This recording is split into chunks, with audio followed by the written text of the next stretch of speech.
L'actualité sur les batteries Apple a commencé depuis le message d'un utilisateur d'un iPhone 6s sur Reddit, qui témoigne de la performance de son appareil et des tests de John Paul, qui voulait en savoir plus sur les capacités de son smartphone. Hey, salut à tous, c'est iMec et bienvenue sur la chaîne iMec, et aujourd'hui nous allons parler des batteries Apple, c'est parti. Reprenons. Ce témoignage a créé un soupçon selon lequel Apple réduirait délibérément les performances de ses anciens iPhones pour stimuler les ventes de ses nouveaux appareils. Et suite à cela, Apple explique que notre souci est d'offrir la meilleure expérience possible à nos clients, à la fois sur les performances globales et sur la durée de vie de nos appareils. La nature des batteries au lithium-ion n'est pas optimale pour répondre à ces besoins soutenus en alimentation en cas de froid, de charge insuffisante ou d'âge de la batterie, entraînant parfois une extinction soudaine de l'appareil pour protéger les composants électroniques. Maintenant, pour comprendre ce problème, je vais répondre à plusieurs questions. Pourquoi Apple utilise une batterie en lithium-ion ? Déjà, il faut savoir qu'Apple utilise la batterie en lithium-ion pour ses iPhones, iPad, iPod, Apple Watch et MacBook.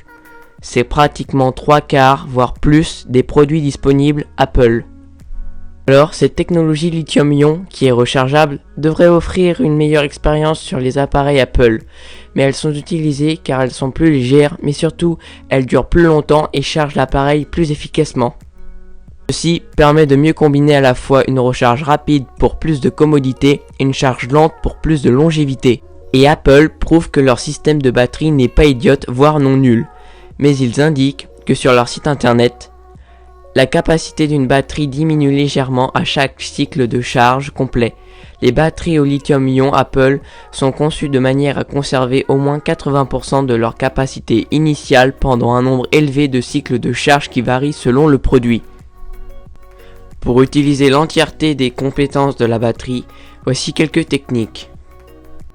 Faites passer votre iPhone à la dernière version d'iOS pour qu'il intègre les technologies avancées de l'économie d'énergie. Puis, il faut éviter les températures extrêmes, c'est-à-dire d'éviter d'exposer l'iPhone à plus de 35 degrés, sinon vous risqueriez d'endommager la batterie. Et avec ça, Apple signifie que, si vous utilisez votre appareil dans un environnement très froid, vous risqueriez peut-être une diminution de l'autonomie de la batterie, mais cette situation est temporaire.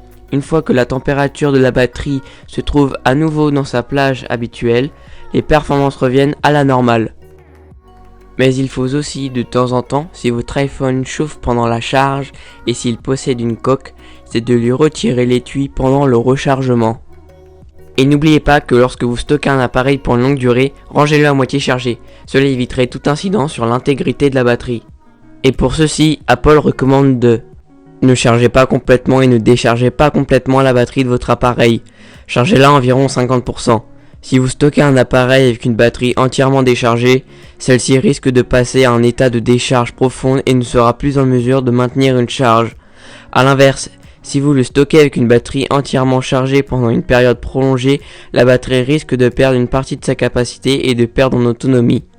Éteignez l'appareil pour éviter toute utilisation supplémentaire de la batterie. Placez votre appareil dans un endroit frais, à l'abri de l'humidité, où la température est inférieure à 32 degrés Celsius. Si vous prévoyez de stocker votre appareil pendant plus de 6 mois, chargez-le à 50% tous les 6 mois. Et puis après un stockage prolongé de votre appareil, il faudra 20 minutes de charge avec l'adaptateur d'origine pour pouvoir le réutiliser à nouveau. Mais aussi Apple utilise ses batteries en lithium-ion car elles sont écologiques en entretien et recyclables. Et même pour cela, Apple a créé un programme de recyclage qui, selon eux, au lieu de jeter une batterie directement à la poubelle qui nuit grandement à l'environnement, en confiant vos batteries à Apple ou à un centre de service agréé Apple, vous avez la certitude qu'elles seront recyclées dans le respect de l'environnement. Vous avez la possibilité de recycler votre appareil dans son intégralité, batterie incluse, et vous pouvez même bénéficier d'un avoir à utiliser pour acquérir un nouveau produit Apple. Quels sont les iPhones concernés par ces problèmes de batterie ? Les iPhones concernés par ces problèmes sont l'iPhone 6, l'iPhone 6S et l'iPhone SE qui sont dotés d'une fonction qui permet de limiter les pics quand c'est nécessaire et d'éviter ainsi que l'appareil ne s'éteigne de manière inattendue. Cette fonctionnalité est également disponible sur iOS 11.2, livré avec l'iPhone 7, et d'autres produits devraient en bénéficier à l'avenir comme l'iPhone 8 et l'iPhone X. Quelle solution pour sauver nos iPhones ? La meilleure des solutions est de changer la batterie, et pour cela il y a 3 possibilités, soit faire échanger la batterie par Apple gratuitement si votre iPhone est toujours sous garantie, ou profiter de la baisse des prix de l'assistance Apple qui dure 1 an, qui chute de 89€ à 29€ depuis cette actualité. C'est le moyen qu'Apple a choisi pour s'excuser à propos de ses batteries. Sinon vous pouvez changer votre batterie vous-même avec des kits sur le net au prix de 25€, à vos risques et périls. Et sinon vous pouvez faire changer votre batterie par un professionnel dans le monde de l'informatique, mais est-ce que son prix sera plus cher que le prix de l'assistance Apple ? Pourquoi Apple ne fait pas le changement de la batterie gratuitement ? Le changement de la batterie n'est tout simplement pas gratuit car Apple est toujours aussi radin au niveau des prix. Y a-t-il vraiment un enjeu économique derrière cela ? L'utilisateur de l'iPhone 6S sur Reddit s'est plaint que ce problème au niveau des batteries était une manière pour Apple de rediriger les utilisateurs d'anciens iPhones vers leur nouveau smartphone. Et cette piste a été écartée car Apple a signalé qu'ils ont baissé la puissance de leurs iPhones juste pour que la batterie puisse fonctionner au plus haut de sa capacité. Pourquoi Apple ralentit les iPhones aux batteries vieillissantes ? C'est tout simple, Apple a décidé d'affaiblir leurs iPhones pour la simple et bonne raison, c'est de faire durer la batterie de leur smartphone. Cela évite donc d'acheter un téléphone chaque année, car elles s'en rendent bien compte que tout le monde n'a pas les moyens, face à leur prix, de s'offrir un iPhone.